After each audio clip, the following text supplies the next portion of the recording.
আপনি নির্বাচনের পূর্বে এক কথা বলবেন, নির্বাচন পরবর্তী আরেক কথা বলবেন।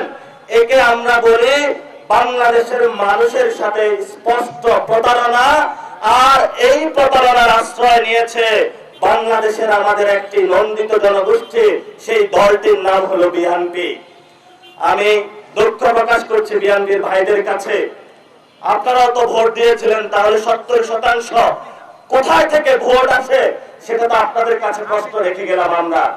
তারা আপনি ভোট দিয়েছেন, আপনি রায় দিয়েছেন, সে রায়ের পরে আপনি কেন এখন উল্টে গেলেন যে বাংলাদেশে কোনো সংস্কার হবে না? গতকালকে আমাদের যে জনতার পার্লামেন্ট, এই পার্লামেন্টে একটি ঐতিহাসিক ঘৃণিত কর্মকাণ্ড হলো, যেখানে আমরা সংস্কার একটি রিফর্ম অ্যাসেম্বলি হওয়ার কথা, সেই পার্লামেন্টে একটি সংশোধিত কমিটি হলো, যেই কমিটির মাধ্যমে তারা সংবিধান সংস্কার করার কথা ছিল, সেখান থেকে সরে গিয়ে তারা সংবিধান সংশোধনে চলে গিয়েছে। 1400 লোক শহীদ হয়েছে সংস্কারের জন্য, বাংলাদেশের সংস্কার বাস্তবায়ন হবে। যেহেতু হাজার হাজার মানুষ আহত হয়েছে বাংলাদেশে, তাহলে বাংলাদেশের সংস্কার বাস্তবায়ন হবে। যদি কোনো দল, যদি কোনো পরিবার, যদি কোনো গোষ্ঠী এই সংস্কারের পথে বাধা হয়ে দাঁড়ায়, তাহলে শেখ হাসিনার যেই পরিণতি হয়েছিল, সেই দল, সেই গোষ্ঠী, সেই পরিবারের আগামীতে একই পরিবার, একই দশা উপভোগ করতে হবে বাংলাদেশে।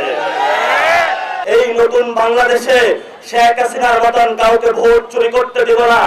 এই বাংলাদেশে যারা আওয়ামী লীগের বিচারকে প্রশ্নবিদ্ধ করবে, যারা আওয়ামী লীগকে বিচার থেকে ফেরানোর চেষ্টা করবে, তাদের সাথে আমরা কোনো কম্প্রোমাইজ করব না।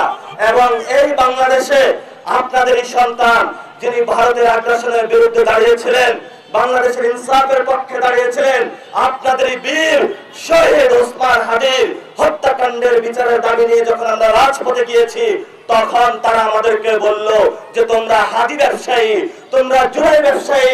আরে ভাই, আমরা হাদি ব্যবসায়ী, আমরা জুলাই ব্যবসায়ী, আমরা চাঁদাবাজি ব্যবসায়ী না, আমরা গুন্ডাতন্ত্র কায়েম করি না, আমরা সন্ত্রাস কায়েম করি না। আপনি শহীদ জিয়ার ভূমিতে বসে কিভাবে দেবে দুপুরে একজনকে কুপিয়ে হত্যা করতে পারেন? আপনি বিএনপির একজন কুলাঙ্গার, আপনি কোন সভ্য সমাজের বসবাসকারী নয়। আমরা সরকারের কাছে আহ্বান করছি, যদি দ্রুত এই দুপুরে যে হত্যাকাণ্ড হয়েছে বিচার করতে হবে, না হলে দুপচাচিয়াবাসী এই হত্যাকাণ্ডের জন্য রাজপথে নামবে। আপনি এমপি হন নাকি প্রশাসক হন, আমাদের গুনার টাইম নাই। আমাদের ভাইয়ের হত্যাকাণ্ডের বিচার আমরা এই দুপচাচিয়াবাসীকে নিয়ে বা দুপচাচিয়ার মাটিতে করব। এটাই আমাদের আজাদির বাংলাদেশ, এটাই নতুন বাংলাদেশ।